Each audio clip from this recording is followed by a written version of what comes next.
Hello everyone, स्वागत है आपका हमारे एजुकेशन मॉन्क यूट्यूब चैनल में। आज हम UK triple S C PYQ series जो चल रही थी उसी का डे 3 के क्वेश्चंस करने वाले हैं। तो चलो शुरू करते हैं। तो इसमें हमारा पहला क्वेश्चन है, निम्नलिखित में से कौन सा युग्म सही नहीं है। ठीक है, सबसे पहले ध्यान से क्वेश्चन को पढ़ना है, कौन सा सही नहीं ये पूछा गया। तो इसमें पहला है किसान क्रेडिट कार्ड योजना, सहकारी विकास फंड, नाबार्ड, क्षेत्रीय ग्रामीण बैंक और उनके वर्ष दिए गए। तो पहला ऑप्शन देखते हैं, किसान क्रेडिट कार्ड योजना। किसान क्रेडिट कार्ड योजना जो है केसीसी भी बोला जाता है इसे। जो एक केसीसी है ये 1998-99 में यानी कि 1998-99 में लागू की गई थी। इसमें क्या होता है, इसमें किसानों को कृषि के लिए लोन दिया जाता है। ठीक है, कृषि के लिए लोन दिया जाता है। और हाल ही में ये इस साल के बजट में 2025-26 के बजट में इसकी जो लिमिट है वो भी बढ़ा दी गई है। तो ये काफी इंपोर्टेंट बन जाता है। 3 लाख से कितनी कर दी है, 5 लाख कर दी गई है। ठीक है, तो ये हो गया क्या, किसान क्रेडिट कार्ड योजना। ठीक है, अगला है सहकारी विकास फंड। सहकारी विकास फंड जो है ये एक तरीके का फंड है जो सहकारी समितियां होती हैं उनके डेवलपमेंट के लिए दिया जाता है। तो इसका भी जो 1993 जो वर्ष दिया गया है ये बिल्कुल सही है। सहकारी विकास फंड कब का है, 1993 का है। और जो सहकारी विकास फंड है इसको रेगुलेट कौन करता है, नाबार्ड इसको रेगुलेट करता है। ठीक है, नाबार्ड। अगला ऑप्शन है नाबार्ड 1980। ये जो है ये गलत है। नाबार्ड जो है, नाबार्ड के तो आपको डेट भी याद रखनी है, ये कौन सी तारीख को स्टेब्लिश हुआ था। इसका है 12 जुलाई 1982 को। ठीक है, नाबार्ड जो है 12 जुलाई 1982 को इसकी स्थापना हुई थी। और जो नाबार्ड है ये क्या करता है, जो भी सारे ये ग्रामीण बैंक होते हैं या जो कृषि से रिलेटेड जो भी चीजें होती हैं, जो ग्रामीण क्षेत्र से रिलेटेड चीजें होती है उनको फंड प्रोवाइड कराते हैं। अगला है क्षेत्रीय ग्रामीण बैंक। क्षेत्रीय ग्रामीण बैंक जो है, पहला क्षेत्रीय ग्रामीण बैंक बना था 1975 में, ये भी इंपोर्टेंट है। और पहला ग्रामीण बैंक कौन सी डेट को बना था ये भी पूछा जाता है कभी कभी एग्जाम में। तो पहला क्षेत्रीय ग्रामीण बैंक बना था 2 अक्टूबर 1975 को, पहले क्षेत्रीय ग्रामीण बैंक की स्थापना हुई थी। और एक कहां खुला था, ये खुला था प्रथमा बैंक के नाम से यूपी में, यूपी के मुरादाबाद में। ठीक है, तो पहला हमारा क्या हो गया, पहला हमारे क्वेश्चन देख लिया, उसके साथ में उसके ऑप्शन भी डिस्कस कर लिए। अगला क्वेश्चन देखते हैं, सूची 1 को सूची 2 से सुमेलित कीजिए और सूचियों को नीचे दिए गए कूट के अनुसार हमें उत्तर का चयन करना है। ठीक है, अब क्या है, यहाँ पे हमें दे रखे हैं, यहाँ पे हमें ये मौलिक अधिकार दे रखे हैं। जैसा कि मौलिक अधिकार आपको पता भी होगा, फंडामेंटल राइट या मौलिक अधिकार। ठीक है, हमारे संविधान में मौलिक अधिकार दिए गए हैं जो नागरिकों के लिए होते हैं। मतलब नागरिकों का कहीं भी उनके अधिकारों का हनन होता है तो मौलिक अधिकार ये क्या होते हैं, इनको लागू किया जाता है। एक तरीके से सुरक्षा की गारंटी प्रोवाइड करते हैं नागरिकों के लिए। ठीक है, तो हमारे जो संविधान में है 6 तरीके के मौलिक अधिकार दे रखे हैं। ठीक है, पहले 7 थे, फिर जो संपत्ति का अधिकार है उसे हटा दिया गया था, तो अभी कितने 6 मौलिक अधिकार है। तो कौन कौन से मौलिक अधिकार हैं, तो उनको देख लेते हैं। मौलिक अधिकार कौन कौन से आर्टिकल से कहां तक है। मौलिक अधिकार जो है हमारे अनुच्छेद 12 से लेके 35 तक, 12 से लेके 35 तक है। और संविधान के कौन से भाग में है, भाग 3 में। ये भी इंपोर्टेंट है, भाग 3 में जो मौलिक अधिकार दिए गए हैं। ठीक है, ये क्या है, अनुच्छेद 12 से 35 तक है। अब मौलिक अधिकारों को एक बार फटाफट से समराइज कर लेते हैं। ठीक है, तो जो हमारे 6 मौलिक अधिकार दिए गए हैं उनको एक बार समझ लेते हैं। ठीक है, तो सबसे पहले समानता का अधिकार। समानता दे रखा है हमारा कौन से अनुच्छेद से कौन से अनुच्छेद तक, अनुच्छेद 14 से 18 तक समानता है। फिर है स्वतंत्रता, स्वतंत्रता का अधिकार दे रखा है। स्वतंत्रता का अधिकार है 19 से लेके 22 तक। फिर उसके बाद है बलात्श्रम, बलात्श्रम या बच्चों के लिए जो दे रखा है शोषण के विरुद्ध अधिकार। बेसिकली अगर इसको बोले बलात्श्रम और बच्चों के लिए ये दो इसमें अनुच्छेद आते हैं, तो शोषण के विरुद्ध अधिकार है। ठीक है, ये दे रखा है 23 और 24 में। फिर उसके बाद जो हमारा अगला है, अगला दे रखा है हमें धार्मिक स्वतंत्रता का अधिकार, यानी कि हम अपने धर्म को अपने अकॉर्डिंग मान सकते हैं। ये दे रखा है, इसके जो अनुच्छेद है 25 से 28 तक। और लास्ट है अल्पसंख्यकों के संस्कृति का अधिकार या उनकी शिक्षा के अधिकार दे रखा है, ये है 29 और 30 में। ये तो क्या है, बेसिक अधिकार है। फिर इन अधिकारों के संरक्षण के लिए एक जो अधिकार है हमारे पास क्या है, संवैधानिक उपचारों का अधिकार, जो हमारा क्या है, अनुच्छेद 32 में दिया गया। तो ये किस तरीके से हो गए, 1 2 3 4 5 6, तो हमारे क्या है, 6 मौलिक अधिकार हो गए। ठीक है, तो इसको याद करने के लिए कैसे देख सकते हैं, समानता एस, स्वतंत्रता एस, फिर तीसरे में क्या है, बलात्श्रम एस एस बी, फिर धार्मिक यानी कि धर्म डी ए यू, संवैधानिक उपचार का अधिकार है ये, जो अनुच्छेद 32 में दिया गया। तो S S B D A U करके हम सारे के सारे हम फंडामेंटल राइट्स या मौलिक अधिकारों को याद रख सकते हैं। ठीक है, अब आते हैं ऑप्शंस में, देखते हैं अब ऑप्शंस में समझते हैं कि किस में क्या दे रखा है, उसको समझने की कोशिश करते हैं। ठीक है, तो हमने मौलिक अधिकार समझ लिए। मौलिक अधिकार को याद करने के लिए क्या है तरीका, S S B D A U, इस तरीके से आप याद कर सकते हैं। ठीक है, तो मैं यहाँ पे एक बार लिख देता हूं ताकि याद रहे, S S B D A U, समानता, स्वतंत्रता, बलात्श्रम और बच्चों के बारे में है, धर्म, अल्पसंख्यक और संवैधानिक उपचारों का अधिकार। ठीक है, तो इस तरीके से 6 अधिकार हो गए। तो अब देखते हैं ऑप्शन में अनुच्छेद 13। ठीक है, हमारे पास क्या है, मौलिक अधिकार कहां से कहां तक है, 12 से 35 तक है। तो लेकिन हमारे जो स्टार्ट हो रहे हैं वो कहां से स्टार्ट हो रहे हैं, 14 से 18 को, समानता 14 से 18 हो रहा है। तो 12 और 13 में क्या होगा, किसी भी जब भी कोई संविधान में कोई चीजें स्टार्ट होती है, वहां पे उसके बारे में उसकी डेफिनेशन दी जाती है। ठीक है, या उसके बारे में एक्सप्लेन किया जाता है। तो 12-13 में एक्सप्लेनेशन ही है एक तरीके का। तो अनुच्छेद 13 क्या बोलता है, अनुच्छेद 13 मूल अधिकारों से संबंधित होगा। ठीक है, तो इसमें ऑप्शन देखो, अनुच्छेद 13 क्या बोल रहा है, मूल अधिकारों के असंगत या उनका अल्पीकरण करने वाली विधियां, यानी कि मूल अधिकारों को अगर उनको कम किया जाए या उनको उनका दुरुपयोग हो, तो उस तरीके से हमें वहां पे क्या क्या चीजें हो सकती हैं, कैसे कैसे उनको रोका जा सकता है, तो उसके बारे में एक्सप्लेनेशन दे रखा है। ठीक है, अनुच्छेद 13 में। अगला अनुच्छेद 29 में क्या है, अल्पसंख्यक वर्ग, 29-30 दो आर्टिकल है, अल्पसंख्यक वर्गों के लिए है। ठीक है, अल्पसंख्यक वर्गों के हितों का संरक्षण है। तो 29 में क्या हो जाएगा, अल्पसंख्यक वर्गों के हितों का संरक्षण। अनुच्छेद 20 में क्या दिया गया है, स्वतंत्रता कहां से कहां तक है, 19 से लेके 22 तक स्वतंत्रता का अधिकार है। यानी कि अनुच्छेद 20 में भी क्या दे रखी है, स्वतंत्रता दे रखी है। अब किस चीज की स्वतंत्रता दे रखी है, अनुच्छेद 20 में दे रखी है अपराधों से संरक्षण के लिए, यानी कि किसी को अगर अपराधी घोषित किया जाता है तो उसके भी मौलिक अधिकार होते हैं। ठीक है, तो ये हो गया। और बचा क्या, अनुच्छेद 24 बलात्श्रम वाला, 23-24 दो है हमारे पास। ठीक है, बलात्श्रम और बच्चों के लिए। 23 में क्या है, बलात्श्रम का विरोध किया गया है, और 24 में क्या है, बच्चों को कारखाने में नहीं लगाए जा सकते जो छोटे बच्चे होते हैं। ठीक है, तो ये क्या हो गया, अनुच्छेद 24 क्या हो गया, कारखानों में बच्चों से नियोजन का प्रतिषेध करता है। ठीक है, इस तरीके से हमने मौलिक अधिकार भी देख लिया और साथ में उनको समझ भी लिया। अगला क्वेश्चन देखते हैं, सैगा मृग का संबंध निम्न में से किस देश में है। ठीक है, अब एक क्वेश्चन पूछे जाने का भी कुछ ना कुछ रीजन होता है। ये रिसेंटली क्या रहा था, न्यूज में रहा था, क्योंकि ये क्रिटिकली इंडेंजर्ड स्पीसीज बन गए, यानी कि इसका क्या है, इसकी पोचिंग हो रही है, इसको अवैध शिकार किया जा रहा है, तो इसलिए न्यूज में था। ठीक है, अब जो सैगा मृग होता है, सैगा एंटीलोप भी बोला जाता है इसको। ठीक है, ये सैगा एंटीलोप जो पाए जाते हैं, ये पाए जाते हैं आपके स्टेपीज घास के मैदानों में। ठीक है, जो स्टेपीज ग्रासलैंड है, ठीक है, वहां पाया जाता है। और स्टेपीज ग्रासलैंड कहाँ है आपके, ये हमारे मध्य एशिया और यूरोप में पड़ता है। ठीक है, स्टेपीज घास के मैदान जो है मध्य एशिया और यूरोप में पड़ते हैं। ठीक है, तो मध्य एशिया और यूरोप के जो देश होंगे वहीं पाया जाएगा ये। तो इनमें से राइट आंसर कौन सा हो जाएगा, कजाकिस्तान। ठीक है, मध्य एशिया का देश है ना कजाकिस्तान। ठीक है, तो सैगा मृग कहाँ पाया जाता है, कजाकिस्तान में पाया जाता है। अगला क्वेश्चन देखते हैं, निम्नलिखित में से किसने न्याय सक्रियता शब्द खोजा।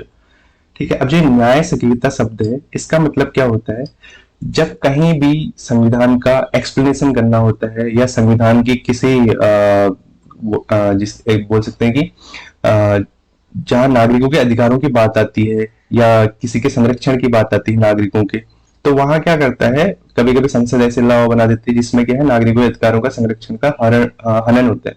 तो वहां न्यायिक सक्रियता शब्द यूज किया जाता है, यानी कि वहां क्या करता है, सुप्रीम कोर्ट जो है अपना एक एक्टिव हो जाता है, एक तरीके से एक्टिव हो जाता है, और उस न्यायिक सक्रियता में क्या करता है, वो संरक्षण प्रोवाइड कराता है। ठीक है, तो ऐसे इसको एक एग्जाम्पल समझ लेते हैं, एक केशवानंद भारती वाद।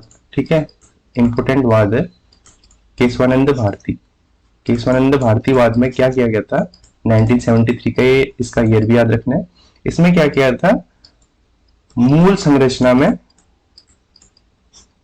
संविधान की मूल संरचना में कोई भी चेंजेस नहीं किए जा सकते, यानी कि मूल संरचना को संशोधित नहीं किया जा सकता, इसकी अवधारणा दी थी केशवानंद भारतीवाद में। ठीक है, तो इस वहां क्या किया हुआ कि पहले मूल संरचना को संशोधित कर दिया था, तो फिर सुप्रीम कोर्ट ने सक्रियता दिखाई और क्या बोला, मूल संरचना को आप संशोधन नहीं कर सकते हैं। ठीक है, इस तरीके से। अब जो न्यायिक सक्रियता शब्द है, ये सबसे पहले यूएसए में ये शब्द आया था, न्यायिक पुनरावलोकन, न्यायिक सक्रियता, ये सब जो है यूएसए से आए हुए वर्ड है। ठीक है, तो जो न्यायिक सक्रियता शब्द सबसे पहले जिसने यूज करा था, आर्थर स्लिंगर जूनियर, 1947 में यूएसए में इन्होंने यूज करा था। एक इन्होंने आर्टिकल छापा था, उसमें इसके बारे में इन्होंने एक्सप्लेनेशन दिया था। ठीक है, तो ये तो हो गया वर्ल्ड में सबसे पहले न्यायिक सक्रियता की बात आएगी तो आर्थर स्लिंगर जूनियर। लेकिन अगर इंडिया की बात करें तो इंडिया में जो है पीएन भगवती जो माने जाते हैं न्यायिक सक्रियता के जनक माने जाते हैं। ठीक है, तो इस तरीके से हमारा ये क्वेश्चन भी हो गया। अगला देखते हैं, उद्दंड मार्तंड। उद्दंड मार्तंड एक काफी फेमस पत्र है जो एग्जाम में भी काफी टाइम पूछा जाता है, तो उसी के बारे में पूछा गया है। उद्दंड मार्तंड का प्रकाशन कब किया गया? उद्दंड मार्तंड का प्रकाशन, ये आपको ईयर याद रखना है, 1826 में करा था। और कौन थे इसके संस्थापक? कानपुर के एक वकील थे, जुगल किशोर। ठीक है, जुगल किशोर जी ने इसको करा था। और कहां से शुरू करा था? बेसिकली जो करा था ये कोलकाता से शुरू करा था। ठीक है, तो पहला हिंदी का समाचार पत्र जो माना जाता है उद्दंड मार्तंड माना जाता है। और इंडिया में पहला समाचार पत्र की बात करेंगे तो पहला समाचार पत्र था बंगाल गजट। बंगाल गजट था। और कब इस शुरू करा था? 1780 में। और किसने शुरू करा था? James Augustus Hickey. ठीक है, नाम याद रखना है, जेम्स ऑगस्टस हिक्की ने पहला समाचार पत्र, इसमें अंग्रेजों की आलोचना की गई थी, कुछ टाइम बाद बंद कर दिया गया था। ठीक है, अगला क्वेश्चन देखते हैं, निम्नलिखित में से कौन सी प्राथमिक चट्टान है? जब भी क्वेश्चन आता है ना, उसका एक बार उसको समझ लो क्या पूछ रहे हो। ठीक है, तो आधी चीजें वहीं से क्लियर हो जाती। प्राथमिक चट्टान यानी कि जो क्या होते हैं, शुरुआती चट्टानें। शुरुआती चट्टानों की बात आएगी तो कहीं ना कहीं वो क्या होंगी, डायरेक्टली जो क्या होंगी, पृथ्वी से जो चट्टानें बनी होंगी। ठीक है, वो उनको प्राथमिक चट्टानें बोले जाते हैं। पृथ्वी के कैसे बनी होंगी? पृथ्वी के अंदर जो मैग्मा या लावा पाया जाता है, मैग्मा या लावा पाया जाता है, जब वो बाहर निकल जाता है तो उससे जो चट्टानें बनती हैं उन्हीं को क्या बोला जाता है? प्राथमिक चट्टानें। और प्राथमिक चट्टानों का सबसे अच्छा एग्जाम्पल और क्या होता है? आग्नेय चट्टानें। आग्नेय चट्टानें जो होती है उनको प्राथमिक चट्टानें बोला जाता है। अब आग्नेय चट्टानों के बारे में भी कुछ चीज देख लेते हैं। आग्नेय चट्टानों के प्रकार पूछे जाते हैं, तो ये आपको याद रखनी है, एग्जाम में काफी टाइम पूछे गए हैं। तो ये आग्नेय चट्टानों के कुछ प्रकार हैं। गैब्रो ग्रेनाइट, ग्रेनाइट पत्थर देखा होगा आपने। ठीक है, गैब्रो ग्रेनाइट, बसाल्ट और पिगमाइट। ठीक है, आपको इसी तरीके से याद रखना है, गैब्रो ग्रेनाइट, बसाल्ट, पिगमाइट। ठीक है, आग्नेय चट्टानों के प्रकार है। और प्राथमिक चट्टानें कौन सी हैं? आग्नेय चट्टानें। आग्नेय चट्टानों को ही प्राथमिक चट्टानें बोला जाता है। ठीक है, अगला क्वेश्चन देखते हैं, किसने कहा कि भारतीय राष्ट्रीय कांग्रेस की स्थापना भारत में ब्रिटिश शासन के लिए सेफ्टी वॉल्व के रूप में कार्य करने के लिए की गई थी? सबसे पहले तो भारतीय राष्ट्रीय कांग्रेस की स्थापना कब हुई थी? 1885 में। पहला तो इंपोर्टेंट क्वेश्चन ये बन जाते हैं। ठीक है, और किसने करी थी? ए.ओ. ह्यूम। ठीक है, ए.ओ. ह्यूम। अभी एग्जाम पूछा गया था, ए.ओ. ह्यूम क्या थे? ये पक्षी वैज्ञानिक थे। ठीक है, ये भी पूछा गया है। तो देखते हैं, भारतीय राष्ट्रीय कांग्रेस की स्थापना ब्रिटिश शासन के लिए सेफ्टी वॉल्व जो टर्म, जहां भी सेफ्टी वॉल्व टर्म आया जाएगा, ये दिया था, किसने दिया था? लाला लाजपत राय जी ने। ठीक है, तो सेफ्टी वॉल्व थ्योरी जो दी थी लाला लाजपत राय जी ने दी थी। इन्होंने क्या बोला था, जो भारतीय राष्ट्रीय कांग्रेस की स्थापना की गई है, ये अंग्रेजों के लिए जो आक्रोश उत्पन्न हो रहा है उसको कम करने के लिए कांग्रेस को एक तरीके से एक पॉलिटिकल बोल सकते हैं सेफ्टी वॉल्व की तरह यूज किया जा रहा है अंग्रेजों के द्वारा, ये बोला था लाला लाजपत राय जी ने। अच्छा, इसमें अदर ऑप्शन को भी देख लेते हैं। बंकिम चंद्र चटर्जी ने क्या है, इन्होंने आनंदमठ बुक लिखी थी। ठीक है, आनंदमठ बुक, जिसमें से क्या है हमारा वंदे मातरम लिया गया है। ठीक है, अच्छा, अगला ऑप्शन देख लेते हैं, ये केशव बलराम हेडगेवार। ये सारे ऑप्शंस कहीं ना कहीं एग्जाम में आते हैं, इसलिए इनको भी एक्सप्लेनेशन के साथ समझ लेते हैं। केशव बलराम हेडगेवार, इनका आपने नाम सुना होगा, ठीक है। आरएसएस के संस्थापक हैं। 1925 में इन्होंने आरएसएस की स्थापना की थी। अरविंद घोष, अरविंद घोष क्या है, ये उग्र दल के क्रांतिकारी थे। तो इनका एक क्रांतिकारी संगठन बनाया था इन्होंने, युगांतर, ठीक है। युगांतर की स्थापना करी थी 1906 में अरविंद घोष और इनके भाई परींद्र कुमार घोष ने, ठीक है। ये साथ में मिलकर करी थी। अगला क्वेश्चन देखते हैं। निम्नलिखित कथनों पर विचार कीजिए और नीचे कोट में सही उत्तर का चयन कीजिए। अब यहाँ दो कथन दे रखे हैं, तो क्या बोल रखा है पहले कथन में, ब्रिटिश सरकार ने 1878 में वर्नाक्युलर प्रेस अधिनियम पारित किया था, ठीक है, बिल्कुल करा था। 1878 में वर्नाक्युलर प्रेस एक्ट लाया था। और इस समय वायसराय कौन था, ये भी पूछा जाता है। लिटन इस समय वायसराय था, ठीक है। तो वर्नाक्युलर प्रेस एक्ट क्या है, वर्नाक्युलर प्रेस एक्ट में होता है कि जो क्षेत्रीय भाषा में जो भी समाचार पत्र प्रकाशित हो रहे थे उन पर क्या लगाया गया था, उन पर एक तरीके से बैन कर दिया गया था या स्क्रूटनी करते थे। सबसे पहले मतलब अंग्रेज उनको उसको ऑब्जर्व करते थे, अगर उनको ठीक लगा तो तब प्रकाशित होता था, वरना नहीं होता था, ठीक है।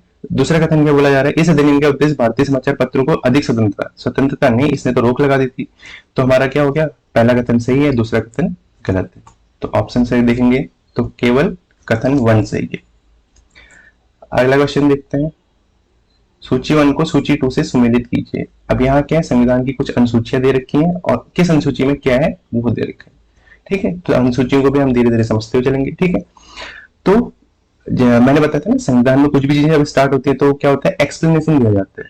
तो ये इसी से रिलेट करते चलना, इसकी ट्रिक भी है, वो भी समझेंगे बाद में, ठीक है। अभी पहले इसको समझ लेते हैं, धीरे धीरे अब थोड़े से और क्वेश्चन कर लेंगे तो फिर एक साथ इसको डिटेल में भी समझेंगे, ठीक है।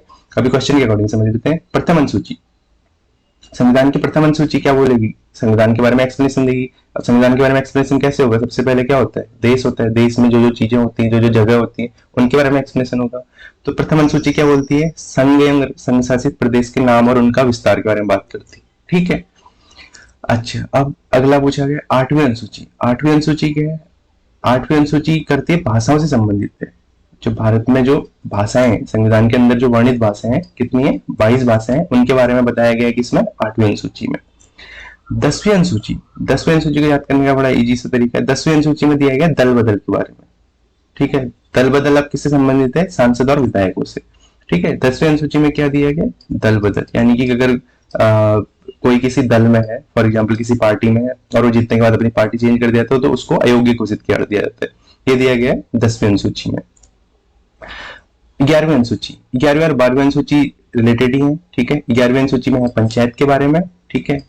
11वीं बोलती है पंचायत के बारे में और 12वीं बोलती है म्यूनिसिपालिटी के बारे में, पंचायत और नगर पालिका के बारे में, ठीक है। तो इस तरीके से ये क्या होगी, हमारी अनुसूचियां भी होगी, ठीक है। अगला क्वेश्चन देखते हैं। यहाँ पे क्या है, कुछ योजनाएं दी गई हैं और उनसे संबंधित उन योजनाओं का उद्देश्य दिया गया है, ठीक है। तो हमारे पास यहाँ पे 4 योजनाएं दे रखी है और उनका उद्देश्य दे रखा है। तो सबसे पहले देखते हैं उदय योजना। उदय योजना ये आपने सुना भी होगा, काफी न्यूज में रहती है, ठीक है। उदय योजना क्या है, उदय, उदय का फुल फॉर्म क्या है, उदय का फुल फॉर्म भी याद कर लेना, ठीक है। उदय का फुल फॉर्म है उज्जवल, इसी तरीके से याद करना है आपको। एग्जाम में भी आजकल ऐसे ही इंग्लिश का ही नाम बोल लिख लिया जाता है हिंदी में, ठीक है, ट्रांसलेट करके, ठीक है। उज्जवल डिस्कॉम अश्योरेंस, उज्जवल डिस्कॉम अश्योरेंस योजना, ठीक है। डिस्कॉम मतलब होता है डिस्ट्रीब्यूशन कंपनी, डिस्ट्रीब्यूशन किसका, बिजली का, ठीक है। तो उज्जवल डिस्कॉम अश्योरेंस योजना किससे संबंधित है, बिजली वितरण से।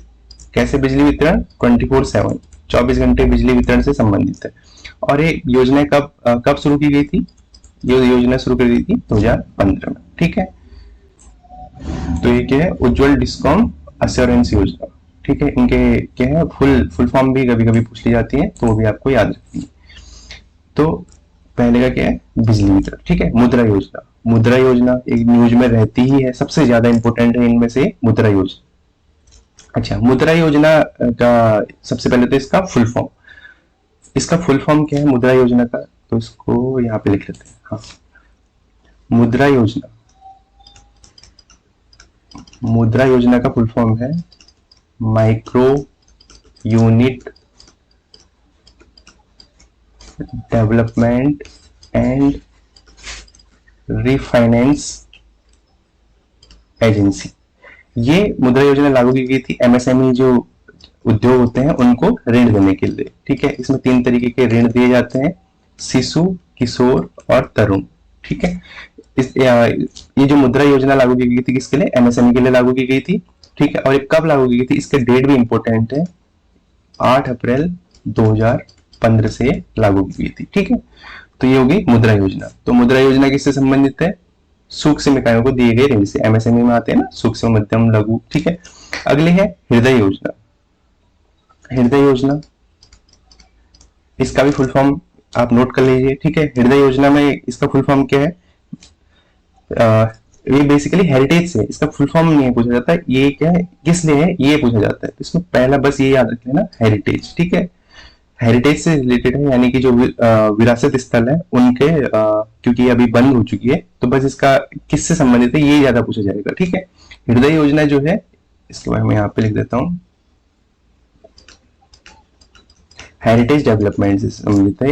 ये 2015 में शुरू की गई थी और 2019 तक चली थी। ठीक है, 2019 तक चली थी और इसमें 12 शहरों का 12 शहर कौन से, विरासत शहर। विरासत शहर जैसे द्वारका, कांचीपुरम, वाराणसी, इन सब का क्या करना था, इनका जीर्णोद्धार करना था और इनमें मतलब इंफ्रास्ट्रक्चर को बिल्ड करना था। ठीक है, तो ये हृदय योजना। तो हृदय योजना किससे संबंधित है, तो हृदय यहाँ इसको हटा देता हूं ताकि मैच करने में आसानी हो। तो हृदय योजना किससे है, विरासत शहरों को अद्वितीय स्वरूप को संरक्षित करना। अब लास्ट बची हमारी अमृत। ठीक है, अमृत है, इसको अमृत लिखा जाता है, अमृत योजना। अमृत योजना ये भी कई कब की है, ये भी 2015 की है, हृदय योजना भी 2015 की है, मुद्रा भी 2015 की है और मुद्रा की डेट भी याद रखनी है, और उदय भी 2015 की। अमृत योजना जो है इसका फुल फॉर्म है, इसका फुल फॉर्म याद कर लेना, Atal mission for rejuvenation and urban transformation. Atal mission for rejuvenation and urban transformation. Urban transformation यानी कि अर्बन के बारे में बात की जा रही है, अर्बन यानी कि शहरों के बारे में। तो इसमें क्या बोला गया है, 500 शहरों में जो बुनियादी ढांचे हैं उसमें सुधार करना है। अब बुनियादी ढांचे का मतलब क्या होता है, जो वहां सीवर हो गया, पार्क हो गया, स्ट्रीट लाइट हो गई, इन सब चीजों को वहां सही करने की बात की गई। तो ये क्या है, अमृत योजना। इस तरीके से हमने क्या देख लिया, 4 योजनाएं देख ली और उनसे संबंधित तथ्य भी देख लिए। ठीक है, अब बाकी देखते हैं नेक्स्ट लेक्चर में। Thank you.